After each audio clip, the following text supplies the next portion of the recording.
اس لیے کہ اللہ کے رسول علیہ السلام نے فرمایا جو تہجد پڑھے گا وہ بے حساب جنت میں جائے، انشاءاللہ اس کا حساب نہیں ہوگا. بہت بڑی سعادت ہے.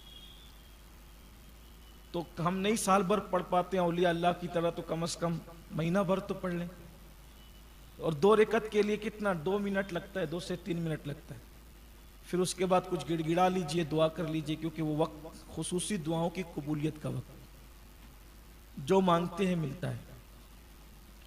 یوں تو رمضان شریف کے علاوہ بھی وہ رات کا آخری پہر دعاؤں کی قبولیت کا وقت ہے، لیکن جب رمضان شریف آتا ہے تو پھر اس میں اور خصوصیت آ جاتی ہے.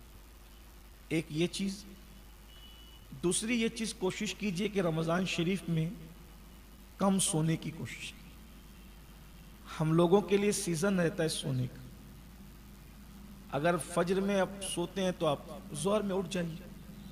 لوگ عصر تک سوتے رہتے ہیں، اس لیے کہ روزے کا مقصد ہے بھوک اور پیاس کا احساس.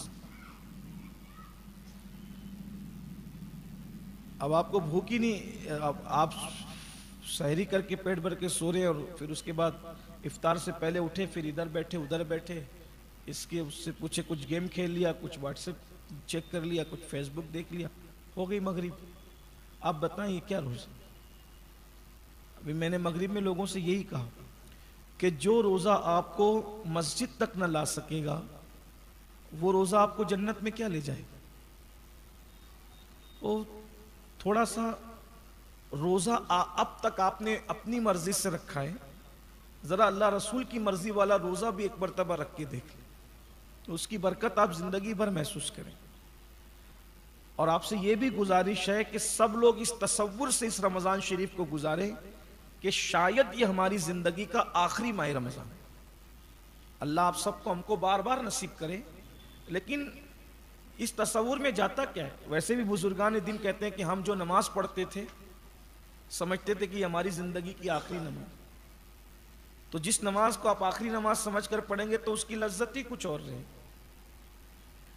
تو اس لیے ماہ رمضان شریف اس تصور سے گزارے کہ شاید یہ میری زندگی کا آخری ماہ رمضان. ایک ایک لمحے کی قدر کیجیے. تو اس میں صحابہ کرام تو بستر باندھ کے رکھ دیتے تھے. صحابہ بستر باندھتے تھے کہ سونا نہیں ہے، بس اتنا ہی سونا ہے جتنا صحت کے لیے بہت زیادہ ضروری ہے، باقی جگتے رہنا. اور ویسے بھی جاگنا زندگی ہے اور سونا موت ہے. اس قوم نے جب سے سونا شروع کر دیا ہے یہ قوم ماری ہی جا رہی. جب تک یہ قوم جگتی رہتی تھی اس وقت تک اللہ تعالیٰ نے اس قوم کو بہت عروج عطا کی. کوئی مارتا نہیں تھا. سو رہے ہیں اور سونا موت سے قریب ہے. پھر اس کے بعد 4 چیزیں اللہ کے رسول علیہ السلام نے بتائی ہے، اس پر غور فرمائیں. یہ حضور علیہ السلام کا بتایا ہوا یہ رمضان شریف کے 4 اعمال ہیں. نمبر 1 اور سب کے لیے آسان ہے، کسان ہو، لوم مزدور ہو، سائزنگ مزدور ہو، امیر ہو، غریب ہو، عالم ہو، غیرہ، سب کے لیے. آقا علیہ السلام فرماتے ہیں رمضان شریف میں 4 چیزیں کثرت سے کرو. نمبر 1 پہلا کلمہ طیبہ کثرت سے پڑھو. لا الہ الا اللہ محمد الرسول اللہ صلی اللہ علیہ وآلہ وسلم. کیسے پڑھیں گے؟ لا الہ الا اللہ محمد الرسول اللہ صلی اللہ علیہ وآلہ وسلم. لا الہ الا اللہ محمد الرسول اللہ صلی اللہ علیہ وآلہ وسلم. پہلا کلمہ کثرت سے، سب کو یاد ہے، کثرت سے پڑھیں. اس سے بہتر کوئی ذکر نہیں. نمبر 2 استغفار کی کثرت کریں. استغفر اللہ ربی من کل ذنب واتوب الیہ. یہ جو استغفار یاد ہو، بہت لمبا چوڑا نہ یاد ہو تو استغفر اللہ استغفر اللہ استغفر اللہ کرتے ہیں. یہ 2 عمل ہو گئے. پھر 2 عمل دعا سے تعلق رکھتے ہیں. فرمایا جنت کا سوال کرو. رمضان شریف میں کثرت سے جنت مانگو. اس میں تھوڑا عشق کی بات اور ایڈ کر لیں. جنت تو سب کی ضرورت ہے لیکن ساتھ میں عشق کی بات اور ایڈ کر لیں. جب اتنی بڑی بارگاہ سے مانگ رہے تو پھر کچھ بڑا مانگیں. حالانکہ جنت بھی بڑی چیز ہے لیکن جنت ہی نہ مانگیں بلکہ جنت میں حضور علیہ السلام کا ساتھ مانگیں. ان کے ساتھ جنت چاہیے، ان کے پڑوس میں، اور ملے گی. حضرت موسیٰ علیہ السلام نے جب پوچھا تھا وہ بڑھیا سے کہ یوسف علیہ السلام کا مزار کہاں ہے، تو بڑھیا نے کہا میں جانتی ہوں لیکن شرط ہے کہ آپ کے ساتھ جنت چاہیے، تو آپ نے فرمایا کہ تو جنت مانگ لے اتنا کافی ہے، میرے ساتھ جنت، نبی تو نبی ہے۔ تو جبریل تشریف ہے، کہا دے مانگتی ہے تو دے دیجیے، کیا جاتا ہے، اس کے کرم میں کمی کہاں ہے، وہ تو مانگتے تو دے دیں۔ تو جب بڑھیا مزار یوسف بتا کر حضرت موسیٰ کے ساتھ جنت میں جا سکتی ہے، تو اگر آپ ماہ رمضان شریف کی قدر کر کے رسول اللہ کے ساتھ چلے جائیں تو پھر کوئی بعید نہیں۔ تو حضور کے پڑوس میں مانگے، بڑی بارگاہ ہے تو بڑی بات ہو۔ اور یوں بھی میں آپ سے گزارش کرتا ہوں، شاید میں نے پہلے بھی کہا تھا، اللہ کے یہاں ہمیشہ بڑی ہی مانگنا چاہیے، اس لیے کہ بارگاہ بڑی ہے، ہمیشہ وہاں سے بڑا مانگا کرو، بڑی چیز مانگا کرو، اور دینے والا یقین سے مانگا کرو، اس پہ یقین ہے تو پہلی چیز کلمہ طیبہ، دوسری چیز استغفار، تیسری چیز جنت کا سوال، اور وہ بھی رسول اللہ کے ساتھ ان کے پڑوس میں صلی اللہ علیہ وسلم، اور چوتھی چیز جہنم سے پناہ مانگنا۔ اس کا وہ دعا سن لیں، اللہم اجرنا من النار، کیا پڑھیں، اللہم اجرنا من النار، رمضان پڑھتے رہیے، اس کا مطلب ہوتا ہے اللہ میں جہنم کی آگ سے تیری پناہ مانگتا ہوں۔ اور ایک حدیث پاک میں ہے کہ جو مغرب کی نماز کے بعد کسی سے بات کیے بغیر 7 مرتبہ کہہ لے اللہم اجرنا من النار، انشاءاللہ وہ جہنم میں نہیں جائے گا مغرب کی نماز کی۔ اور رمضان شریف میں کثرت 4 اعمال ہے، درود شریف، استغفار، اور جنت کا سوال، اور جہنم سے اللہ کی پناہ، اور پھر کثرت سے تو درود شریف پڑھتے ہی رہی۔ اللہ تبارک و تعالی ہم سب کو توفیق عطا فرمائے۔ تراویح بھی روز پڑھیے، 2 دن 3 دن پڑھ کے لوگ کم ہونے لگتے ہیں، اور حضرت پیر درد کر رہے ہیں۔ جو قوم اب اللہ کے نام پر 1 مہینے میں روزانہ 1 گھنٹہ نہ کھڑی رہ سکے، حالانکہ مسجد کے باہر بھنکس کرتے ہوئے 1.5 گھنٹہ کھڑے رہیں گے، مسجد کے اندر نہیں کھڑے رہ سکتے، اور کہتے ہیں شیطان بہکاتا ہے، تو شیطان بھی تو اندر ہو گیا، اب کون بہکا رہا ہے؟ تو کیا انسان خود شیطان نہیں بن گیا؟ اللہ کی پناہ، اللہ رحم و کرم فرمائے۔ ایک بات پھر اس سلسلے میں اور سن لے تو درس شروع کروں، افطار کے وقت تو دعا کا خاص اہتمام کریں، کہ اس وقت جو دعا کی جاتی ہے اس پہ فرشتے آمین کہتے ہیں۔ اپنے گھر کے بال بچوں کو لے کر کے بیٹھیے، خود دعا کیجیے، اور جن کے گھر میں کیبل ہے تو پھر وہاں اسپیکر لگے ہوئے تو وہاں تو دعا ہوتی ہے، تو اسی میں آپ شامل ہو جائیے۔ جہاں نہیں ہے تو وہاں کم سے کم آپ خود دعا کا اہتمام کریں، جس لہجے میں چاہے کریں، جس انداز میں چاہے کریں، لیکن دعا کا اہتمام کریں۔ اللہ تعالیٰ توفیق عطا فرمائے۔ یہ درس شروع ہوتا ہے قرآن مقدس کا، آج آپ نے تقریباً 1.5 پارہ سماعت فرمایا، مختلف مضامین آئے ہیں۔ آغاز سورۃ الفاتحہ سے ہوتا ہے۔ سورہ فاتحہ، اس سورت کو سورہ فاتحہ اس لیے کہتے ہیں کہ اسی سے قرآن مقدس کا آغاز ہوتا ہے۔ اور آپ کو حیرت ہوگی، یہ سورت اتنی جامع ہے، تو ہر سورت کا کوئی جواب نہیں، لیکن اس سورت کی خصوصیت یہ ہے، توریت، انجیل اور زبور میں جتنے مضامین تھے وہ سب اللہ نے قرآن میں جمع کیے، اور قرآن کے جتنے مضامین تھے اللہ نے وہ سب سورۃ الفاتحہ میں جمع کر۔ اس سورت کے کئی نام ہیں، اس کو سورۃ الشفا بھی کہتے ہیں۔ پچھلے سالوں میں بہت تفصیل پہ اس پہ گفتگو بھی، لیکن آج میں اختصار سے تاکہ کچھ نئے مضامین پیش کر سکوں، اس کو سورۃ الشفا بھی کہتے ہیں۔ ڈاکٹروں نے جس بیماری کو لا علاج قرار دیا ہو، اگر روزانہ 41 مرتبہ اس سورت کو آپ دم کریں، انشاءاللہ شفا کے آثار ظاہر ہوں۔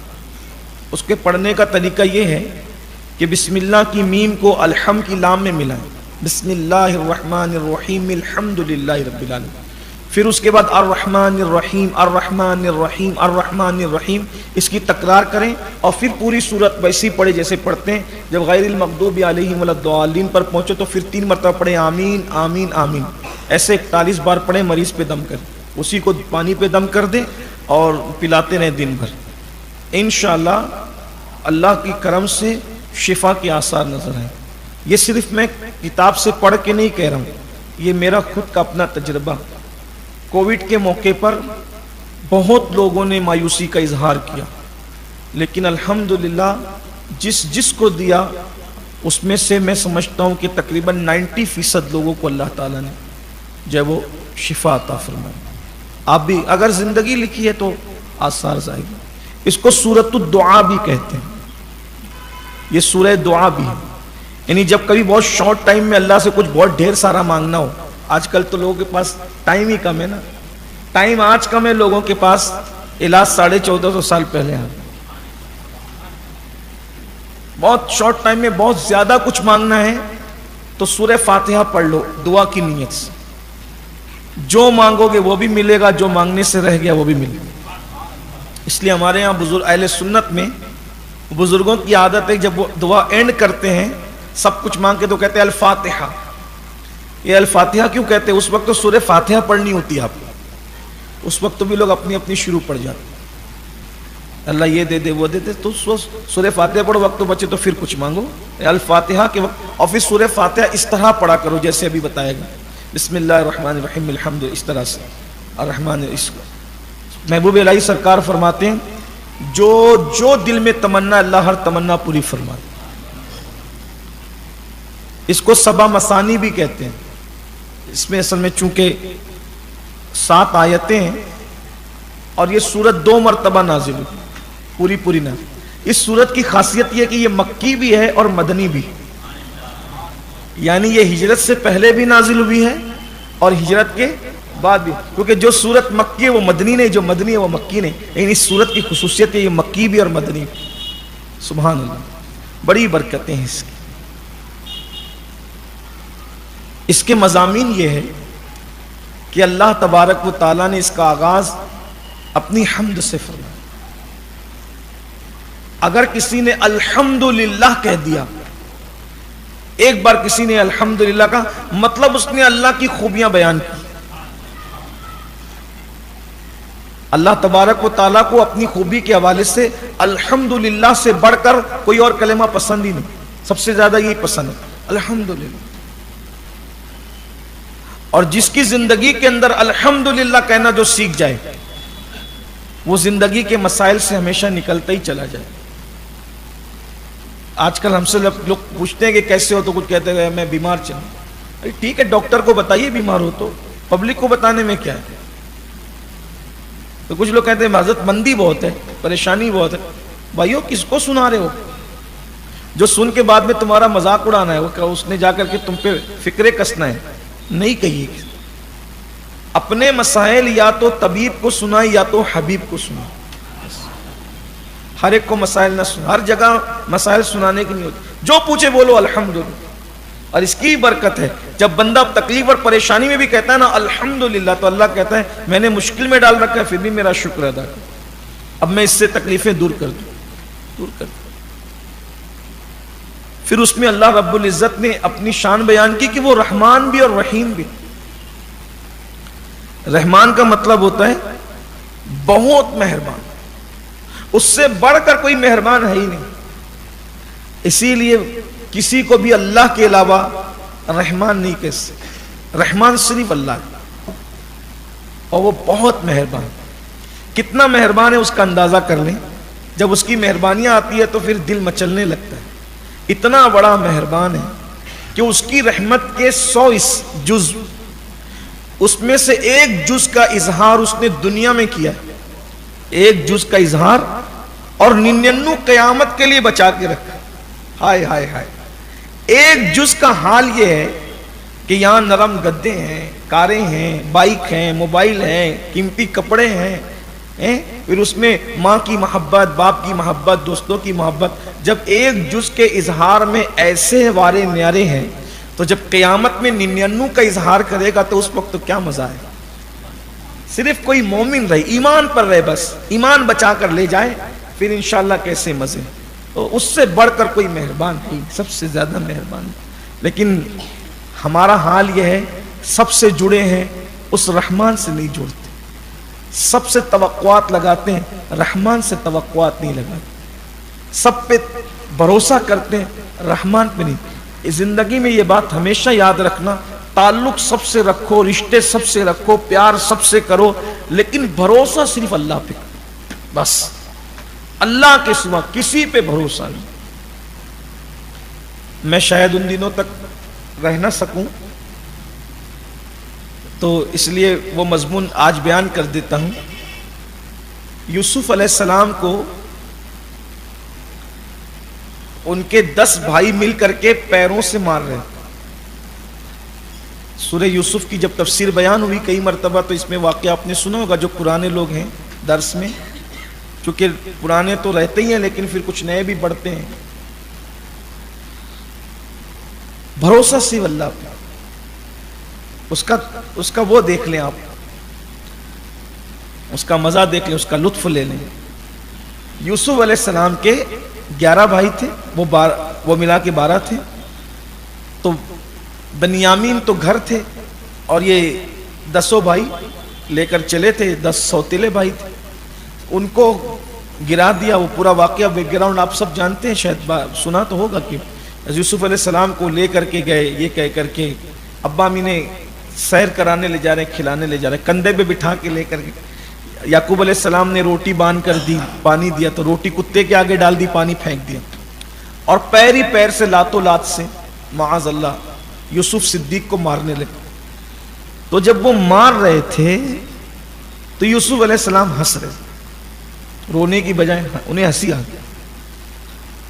تو ایک کو غصہ ہے، اس نے کہا کہ کیوں ہنس رہا ہے؟ مار کھانے کے بعد بھی ہنستے ہیں. بولے ہنس اس لیے رہا ہوں کہ ایک دن سوچا تھا کہ میرے تو 10 بھائی، ہائے ہائے میرے تو 10 بھائی، اگر کوئی مجھ پہ حملہ کرے گا تو کیسا بچائیں گے؟ اسی لیے ہنس رہا ہوں. یار کی بھی شان ہے، اللہ کی شان ہے. میں نے اللہ پہ بھروسہ کرنے کی بجائے بھائیوں پہ بھروسہ کیا، بھائیوں کو دشمن بنا دیا اور ان سے مار کھلوایا جا رہا ہے. مجھے تو بھروسہ کس پہ کرنا تھا؟ یار. تو آج مجھے یہ سمجھ میں آ گیا کہ بھروسہ صرف یار پہ کرنا چاہیے. بس اتنا کہنا تھا، خدا نے ان کے دل میں رحم ڈالا. دیکھو آپ اپنی اولاد پر، اپنے دوستوں پر، اپنے احباب پر، اپنے یاروں پر، اپنے مریدوں پر، اپنے شاگرد، پیار سب سے کرو، بھروسہ صرف یار پر.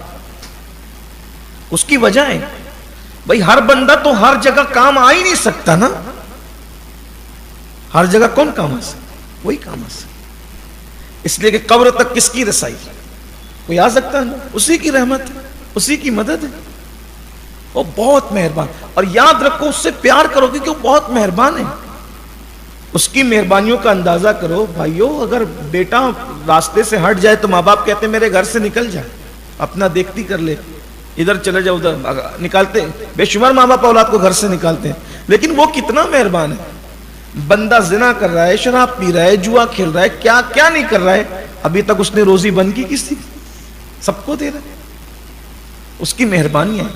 لیکن بس یہی ہے کہ ہمیں اس سے جیسا پیار کرنا چاہیے. نہیں بڑی تفصیل ہو جائے گی. پھر اس کے بعد کہا کہ وہ رحیم بھی، رحمت والا ہے، وہ رحیم بھی. اچھا رحمان ایسا ہے کہ منکرین اسلام کو بھی پالے، جو اور اس کی عبادت نہیں کرتے نا اس کو بھی پالتا ہے. لیکن دنیا میں آخرت میں پھر ان کے لیے کوئی رعایت نہیں. رحیم بھی ہے. اور پھر ساتھ میں ایسا نہ ہو کہ بندہ اللہ کو رحمان و رحیم جان کر کے پھر تھوڑا بگڑنے ہی لگے. تو پھر آگے لگام بھی دے دی گئی کہ وہ مالک یوم الدین، قیامت میں تمہارا حساب بھی لے گا. بے حساب مت ہو جانا، بگڑ مت جانا، حساب بھی لے گا. اور یاد رکھنا جب حساب لے گا تو پھر کسی کی رعایت نہیں کرے گا، ذرے ذرے کا حساب لے. اگر کسی کی لکڑی سے توڑ کے آپ نے خلال کیا ہے اس بارے میں بھی پوچھے. کسی کی دیوار کی مٹی ناخن سے کھرچی ہے اس بارے میں بھی پوچھے. کسی کو دیکھ کے منہ بگاڑ کر اس کا دل دکھایا ہے اس کے بارے میں پوچھے.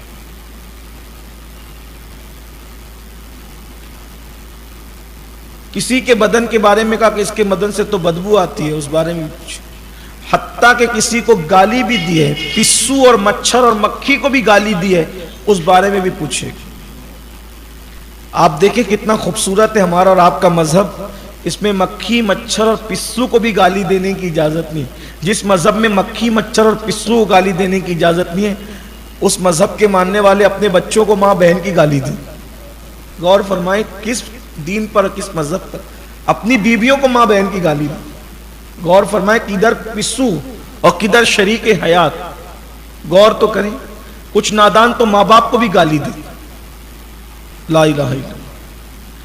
پھر اس کے بعد اب مزید معاملہ آگے آ رہا ہے تو کہا کہ ہم تیری عبادت کرتے ہیں اور تجھی سے مدد طلب کرتے ہیں. عبادت صرف اللہ کی اور تجھی سے مدد مانگتے ہیں، تیری ہی مدد. یہاں پر کچھ لوگ ٹھوکر کھاتے ہیں، کہتے ہیں کہ جب اللہ ہی سے مدد مانگتے ہیں تو پھر اوروں کو مدد کے لیے کیوں پکارتے ہیں؟ تو ان سے یہ کہا جاتا ہے کہ عبادت تو اللہ کی کرتے ہیں مگر رخ کدھر ہوتے ہیں؟ عبادت اللہ کی کرتے ہیں، رخ کدھر ہوتا ہے؟ سمت قبلہ کی طرف. ایسے ہی تو رخ قبلے کی طرف ہے عبادت اللہ کی. اگر کوئی کعبے کی عبادت کرے تو وہ بھی مشرک ہو جائے. کعبے کی بھی تو عبادت ہے، وہی تو غیر اللہ ہے. رخ ادھر ہے لیکن نیت کدھر کی ہے؟ کعبۃ اللہ کی کو تو سجدہ نہیں ہو رہا ہے نا، بلکہ سجدہ کس کو ہو رہا ہے؟ اللہ کو ہو رہا ہے لیکن رخ کدھر؟ کعبے کی طرف. تو رخ کعبے کی طرف ہے اور حقیقت میں عبادت کس کی ہے؟ اللہ کی. بلا تمثیل اگر کسی انسان سے مدد طلب کر رہے ہیں تو اس کو مؤثر حقیقی مان کر کے اس سے مدد نہیں مانگ رہے ہیں، بلکہ رخ ادھر ہے اور اصل مدد کرنے والا اللہ ہے اور اس نے اس کو ذریعہ بنایا. اللہ نے بندے کو ذریعہ، جیسے مرض کے وقت ڈاکٹر سے مدد لیتے ہیں، علم کے لیے استاد سے مدد لیتے ہیں، اسی طرح زندگی میں. اور جو بعد وصال بزرگان دین سے جو ہم مدد مانگتے ہیں تو یہ بھی کہ اللہ اگر اذن دے ان کو تو وہ روحانی طور پہ مدد کر سکتے ہیں. کچھ لوگ یہ کہتے ہیں دیکھیے کہ جیتے جی مدد مانگ سکتے ہیں، موت کے بعد مانگنا شرک ہے. تو بھئی جو چیز شرک ہوتی ہے وہ جیتے جی بھی ہوتی، مرنے کے بعد بھی ہوتی. ایسا نہیں ہوتا کہ ایک چیز شرک کہیں ہو اور پھر کہیں ایمان بن جائے، ایسا نہیں ہوتا. تو وہ لوگوں یہاں ٹھوکا گئے نہیں جیتے جی لے سکتے ہیں مدد، مرنے کے بعد. تو مرنے کے بعد کا فلسفہ پھر کیا ہے؟ ایسا نہیں ہے.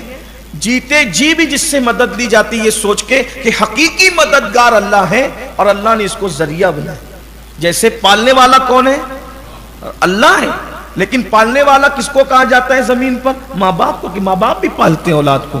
تو پالنے والا تو اللہ ہی ہے. تو اگر اللہ نے ان کے دل میں محبت اور رحم ڈالا، ذریعہ بنایا، تو وہ پال رہے ہیں.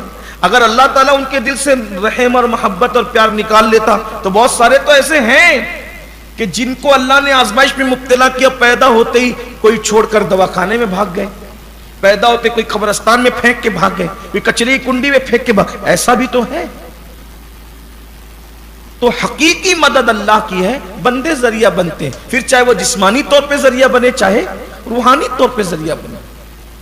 اس میں لوگ الجھ جاتے ہیں اور پھر لڑتے لڑاتے رہتے ہیں.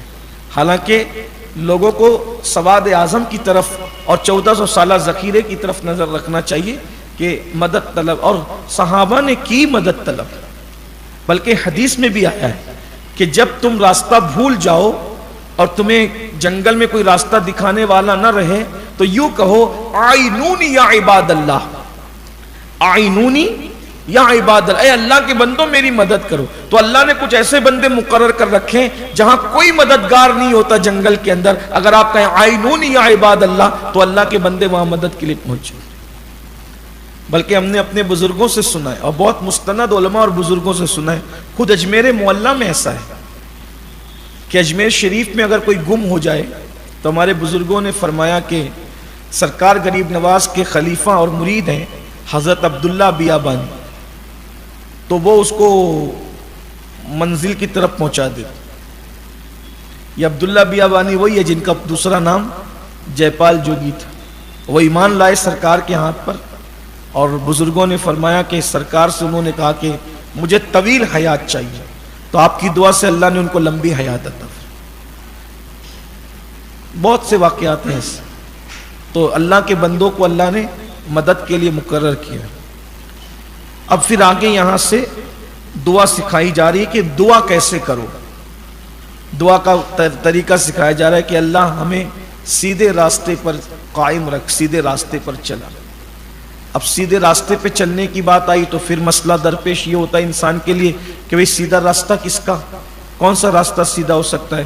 تو اس کو واضح کر دیا ان لوگوں کا راستہ جن پر تو نے احسان فرمایا، انعام فرمایا، اور ان کا راستہ مت چلا ہمیں جن پر تیرا غضب ہوا اور جو بھٹک گئے راستے سے گمراہ ہو گئے. یہ یہود اور نصارہ کی طرف اشارہ ہے، اور جن پہ احسان ہوا تو آگے بیان کیا ایک مقام پر انعم اللہ علیہم من النبیین والصدیقین والشہداء والصالحین، جن پر اللہ نے انعام کیا وہ انبیاء ہیں، صدیقین ہیں، شہداء اور اللہ کے نیک بندے اولیاء ہیں، ان کا راستہ۔ تو جب بھی کوئی کام کرو تو چیک کر لیا کرو کہ یہ کام کیا نبیوں نے کیا،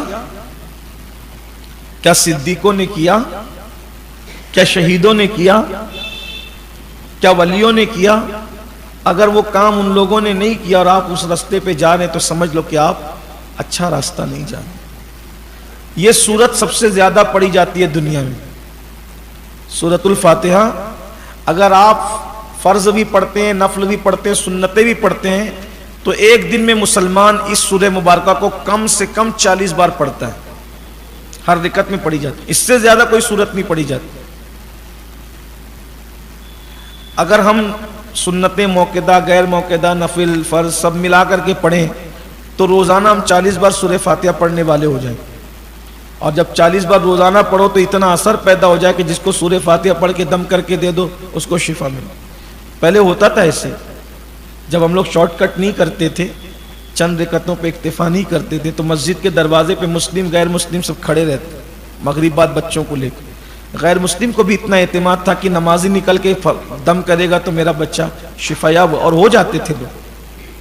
ابھی تو باہر نکلتے ہیں تو ٹوپی نکال کے جیب میں ڈالتے ہیں، اور ابھی مسجد میں نماز پڑھ رہا تھا، مسجد کے باہر نکلنے کے بعد اس کو تکنا شروع۔ تو اب کوئی نہیں کھڑا رہتا ہے باہر، اس لیے کہ نمازی غیر معتبر ہو، جس کی نماز اس کو خود کو فائدہ نہ پہنچائے وہ دوسروں کو کیا فائدہ پہنچائے۔ وہ نمازی تھے، اچھا وہ بہت پڑھے لکھے نہیں تھے، وہ جو بڑے بوڑھے جو مسجدوں کی کبوتری بن کے تھے نا ہمارے بچپن میں، آپ کے بچپن میں، وہ بہت پڑھے لکھے لوگ نہیں تھے۔ ابھی تو علم بہت آ گیا لوگوں کے پاس، لیکن یقین کمزور ہو گیا۔ علم بہت آ گیا، عمل کمزور ہو گیا، یہ سب ہو رہا ہے۔ یعنی انسان اپنے آپ کو سب کچھ سمجھتا ہے، اللہ رحم فرمائے۔ تو یہ سورہ فاتحہ کا مضمون پورا ہوتا ہے اختصار کے ساتھ۔ پھر سورۃ البقرہ شروع، یہ سب سے بڑی سورت ہے۔ یہ سورہ مبارکہ مدینہ منورہ میں نازل، مدنی ہے یہ، اور قرآن کی سب سے بڑی سورت ہے۔ بقرہ اس کا مطلب ہوتا ہے گائے، البقرہ گائے۔ اس میں اللہ تعالیٰ نے اصل میں جو سورتوں کے نام ہیں وہ اس کے مضمون پر رکھے جاتے ہیں۔ تو یہ جو سورہ ہے اس کے اندر اللہ نے گائے کا ایک واقعہ بیان فرمایا، اسی وجہ سے اس کا نام سورۃ البقرہ ہے۔ مضامین اس میں بہت سارے ہیں۔ قرآن مقدس کا تو یہی اعجاز ہے نا کہ قرآن 2-4 آیتوں کے بعد مضمون جب تبدیل کرتا ہے تو احساس بھی نہیں ہوتا اور پورا مضمون بدل جاتا ہے۔ جیسے کہ اس میں آغاز ہوا ہے الف لام میم سے سورۃ البقرہ کا، پھر اس کے بعد جو ہے وہ اللہ تبارک، یہ الف لام میم جو ہے اس کو حروف مقطعات کہتے ہیں، یعنی اس کا معنی ہے لیکن بیان نہیں کیا۔ یہ بھی شان ہے اللہ کی، یعنی یہ اللہ اور محبوب کے درمیان جو ہے ایک راز، اس کو حتمی طور پہ کوئی اس کا معنی بیان نہیں کر سکتا۔ پھر قرآن مقدس کی شان بیان کی گئی کہ یہ وہ کتاب ہے جس میں شک کی گنجائش نہیں، اور پھر کہا گیا کہ یہ متقیوں کے لیے ہدایت، یہ سب کو ہدایت نہ دے گی، اس سے جو فائدہ پہنچے گا وہ اہل تقوی کو، متقین کو پہنچے گا۔ تو کہا متقی کون لوگ ہیں؟ تو کہا کہ جو غیب پر ایمان لاتے۔ اب غیب کیا چیز ہے؟ آخرت غیب ہے، قبر میں عذاب ہوگا یہ غیب ہے، اللہ پاک تو غیب الغیب ہے، تو اللہ کے رسول نے جو غیب کی خبریں دی ہیں وہ اس پہ ایمان لاتے۔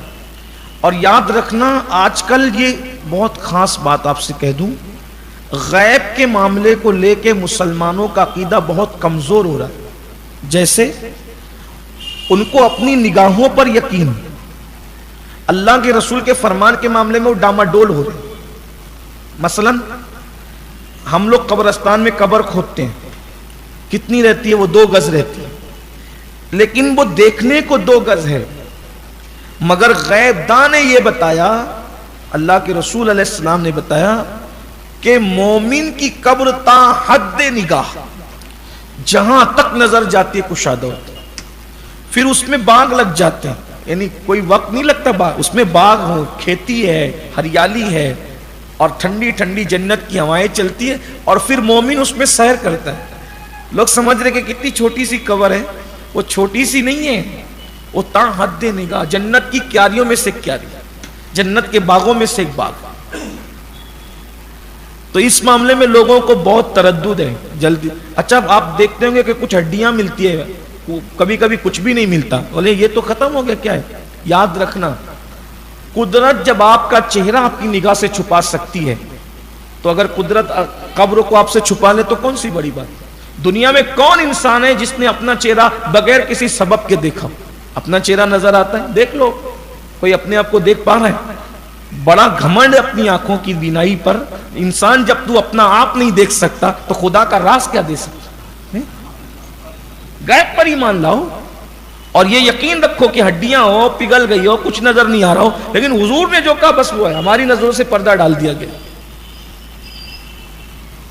اور کسی کی قبر جہنم کے گڑھوں میں سے گڑھا ہے. تو اس لیے کچھ لوگ یہ بھی سوچتے ہیں کہ بھئی قبر میں عذاب ہوتا ہے کہ نہیں ہوتا، کبھی تو دکھتا نہیں، کبھی تو یہ نہیں، کبھی تو وہ نہیں ہے. جو واقعات ہیں وہ گڑے ہوئے ہیں، قصے کہانیاں نہیں. غیب پر ایمان. دیکھیے کہیں کہیں عقل کا گھوڑا چھوڑ دینا پڑتا ہے. اللہ اور اس کے رسول نے جو کہہ دیا اس کو مان لو، وہاں دماغ مت لگاؤ، اس لیے کہ اپنے پاس اتنا دماغ ہے نہیں کہ اس کے راز کو سمجھ سکے. لوگ یہی ٹھوکر کھاتے ہیں. جو حضور نے فرما دیا، جو ثابت ہے اس کو مان لو. قیامت بھی قائم ہوگی. کسی کو شیر کھا گیا، کسی کو مچھلیاں کھا گئی، کسی کو جانور کھا گئے. اللہ تعالیٰ سب کو پیدا کرے گا، سب میں روح ڈالے گا، سب سے سوال کرے گا. کچھ جنت میں جائیں گے، کچھ جہنم میں جائیں گے. تو اللہ فرماتا ہے غیب پر ایمان لانے والے، متقین کی پہلی صفت غیب پر ایمان لائے. یعنی پہلی صفت آپ سب میں موجود ہے. الحمدللہ الحمدللہ. یعنی آپ سب لوگ تقوی کی پہلی منزل کو پا چکے. پھر دوسری منزل کیا ہے؟ وہ نماز قائم کرتے. نماز پڑھنے لگ جاؤ تو پھر اور آپ کا رتبہ بلند ہو جائے. نماز قائم کر. ہمارے علماء نے اس پر بڑی اچھی بحثیں فرمائی. فرماتے ہیں نماز پڑھنے کی بات نہیں کی گئی، بلکہ کیا کہا؟ نماز قائم کرنا. نماز قائم کرنے کا مطلب یہ ہے کہ بلا عذر شرعی کبھی ترک نہ کر. پڑھتا ہے. کچھ لوگوں کا سر میں درد ہوتا ہے تو بھی وہ نماز چھوڑ دیتے ہیں. شادیوں میں بھی نماز چھوڑ دیتے ہیں. میتوں میں بھی نماز مت چھوڑیے. اس لیے کہ نماز چھوڑ کر آپ اپنے آپ کو بہت کچھ ثابت کر لیں، لیکن اللہ کی بارگاہ میں سچا مسلمان ثابت نہیں کر سکتا انسان نماز چھوڑ کے. نماز کی پابند، ہر حال میں نماز کی پابندی. جاگتی صورت میں کبھی بھی نماز ہم سے چھوٹنا نہیں چاہیے. ہاں اگر آپ نماز کے پابند ہیں، نماز کی نیت کر کے سوئے تھے، آنکھ نہیں کھلی، تو جو یہ بات کہی جاتی ہے نا، جس نے روزے میں بھول سے کھا لیا، بھول سے، تو گویا اس کو اللہ نے کھلایا. اور جو پابند نماز کی نیت کر کے سویا لیکن کسی وجہ سے آنکھ نہ کھل سکی تو اس کو اللہ نے سلایا.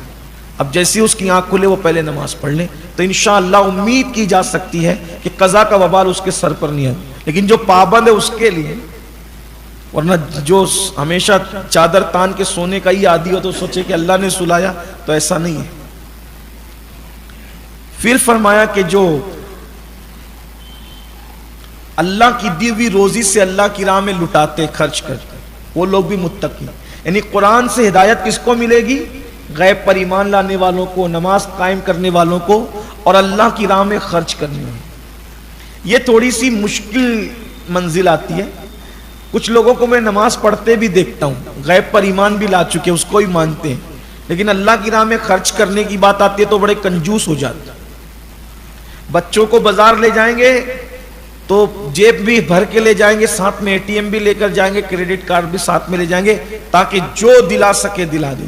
اور جب اللہ کی بات آئے گی تو جمعہ کے دن مسجد میں ٹٹولتے ہیں کہ پھٹی ہوئی نوٹ جو کہیں نہیں چلتی وہ نکالیں. کس کے لیے؟ اللہ کی بارگاہ، اللہ کے نام پہ دے رہے. ابھی رمضان شریف آیا نا، جو کھانے سے بچ جائے گا وہ فقیروں میں بانٹا جائے گا. کس کے نام پہ؟ اللہ کے نام. اللہ کے نام پہ جھوٹا کھلایا جا رہا ہے، اللہ کے نام پہ پھٹا بانٹا جا رہا ہے. ابھی کچھ لوگ ہمارے شہر کے لوگ زکوٰۃ بانٹیں گے، تو کپڑے کی دکان پہ جا کے بولیں گے جو سب میں سستے والا ہے ذرا وہ نکالنا، زکوٰۃ میں بانٹنا. واہ بھائی واہ، کیا اللہ والے لوگ ہیں. دیکھیں سرکار غوث اعظم رضی اللہ تعالیٰ عنہ بہت قیمتی لباس پہنتے اور اتنا مہنگا پہنتے تھے کہ اتنا مہنگا بادشاہ بھی نہیں پہن سکتا. میں کچھ پریشان ہوا، میں خود اللہ کی توفیق سے کچھ عنوانات ایسے ہیں جس کو اللہ نے مجھے بہت توفیق دی پڑھنے کی. میں نے کربلا بہت پڑھا اللہ کی توفیق سے، حضور کی سیرت بھی ایسی کوشش کی پڑھنے کی، سرکار غوث اعظم کی زندگی بھی ایسی پڑھی. بلکہ کچھ عنوانات ہیں جس کو پڑھنا میرا شوق ہے، سیزن ہو نہیں ہو پڑھتا رہتا ہوں اس عنوان. تو یہ ایک عنوان غوث پاک بھی، حالانکہ جتنا اللہ نے توفیق دی پڑھا لیکن میں ان کو نہیں پہچان نہیں سکا، ان کو سمجھ نہیں سکا. اب وہ سمجھ میں آنے والی ہستی بھی نہیں. غوث پاک خود فرماتے ہیں کہ میں اللہ کے رازوں میں سے ایک راز ہوں. کچھ لوگوں کو یہ لگتا ہے کہ میں مبالغے سے کام لیتا ہوں، واللہ میں مبالغے سے کام نہیں لیتا. جن کو ان کی معرفت نصیب ہو جائے اس کو سمجھ میں آئے گا کہ غوث اعظم ہے. بہرحال یہاں تو بڑے بڑے جو ہے وہ تھکے ہیں، کون ان کو پا سکتا ہے. تو میں پریشان ہوا کہ ولی ہو کر اور پھر ولیوں کا سردار ہو کر اتنا مہنگا کیوں پہنا. اب وہ بھی روز، آج پہنا اتار دیا، آج پہنا دوسرے دن نہیں پہنا اس کو، یعنی دن بھر پہنا اب اگلے دن پھر نیا، اور وہ بھی اتنا ہی مہنگا. کچھ لوگوں کو اعتراض بھی تھا، جو اعتراض کرتا تھا وہ پریشان ہو جاتا تھا. ایک تو ایک مرتبہ تو دکان والے ہی پریشان ہو گئے، دکان پہ خریدنے کے لیے گئے تو بولا سب سے مہنگا کپڑا کون سا ہے، تو یہ ہے. کس کو چاہیے؟ بولے غوث پاک کو چاہیے. یہ ولی لوگ بھی اتنا مہنگا پہنتے ہیں. جیسے آج کل بھی کچھ لوگوں کا پیٹ دکھتا ہے، مولوی کیوں مہنگا پہنتے ہیں؟ ان کو تو چاہیے کہ مولوی بیچارہ 72 پیون والا پہنے تو ان کی مرادیں پوری. جو قوم اپنے امام کے بدن پہ اچھا لباس نہ دیکھ سکے اس کو اچھے دن کیسے آ سکتے؟ بڑا عجیب حال ہے، اللہ رحم فرمائے. تو وہ اس نے اتنے بڑے ولی کو کیا ضرورت ہے اتنا مہنگا پہننے کی، بس اتنا اس نے کہا. اور اس کے پیر میں جب وہ ایک کھوٹی گھس گئی، نکلتی نہیں تھی، تڑپتا تھا. تو غوث پاک تک بات پہنچی تھی. وہ کہتا ہے کہ اس طرح کی بات ہے، اس سے توبہ کرے. توبہ کیا تو تکلیف دور ہوگی. تو واللہ میں تو مرشد کے لیے اس لیے پریشان نہیں ہوا کہ انہوں نے معاذ اللہ غلط کیا ہے، کہ یہ نہیں، مجھے یہ تھا کہ اس میں راز کیا. پریشانی یہ تھی کہ اس میں راز کیا ہے. بہت ڈھونڈا، تلاش کیا، تو اس کے بعد مجھے ملا غوث پاک کا ایک قول کہ میں اس لیے نیا پہنتا ہوں اور اتنا مہنگا پہنتا ہوں کہ آج میں پہنوں گا اور میرے بہانے کل کوئی غریب پہن لے. مقصد یہ ہے، یہ مقصد کہ میں ایسے تو ڈائریکٹ بھائی کسی کو پہنائے تو اس کو جیجا کو جو بھی ہو سکتا ہے، لیکن آج میں پہن لوں اور اسی بہانے کل یہ کسی غریب کو پہنوں. یہ انداز تھا. تو اللہ کے لیے لوگوں کا دل بہت چھوٹا ہے. بیٹے کی شادی میں، بیٹی کی شادی میں لاکھوں خرچ ہو، لیکن آپ اللہ کے نام پہ ان سے چندہ مانگ کے دیکھیں، وہ مانگنے والے کو مشکوک کر دیں گے. جس کو دینا نہیں ہے نا تو اس نے تو شوشے گوشے نکالنی ہے. میں یہ نہیں کہتا کہ جو لوگ مانگتے ہیں وہ سبھی اچھے ہیں. کچھ لوگوں نے ایسے غلط کام کیے ہیں کہ لوگ بدنام ہوئے ہیں، لیکن پھر پانچوں انگلی جیسی تو نہیں رہتی. بلکہ میں جانتا ہوں مالیگاؤں میں بہت سارے لوگ آئے رمضان شریف میں زکوٰۃ طلب کرنے کے لیے، وہاں سے، علاقے کے نام نہیں لوں گا. پھر تقریر کے لیے میں ان علاقے میں گیا تو پتہ چلا کہ وہاں اس طرح کا کوئی مدرسہ ہی نہیں. یہ بھی ہوا.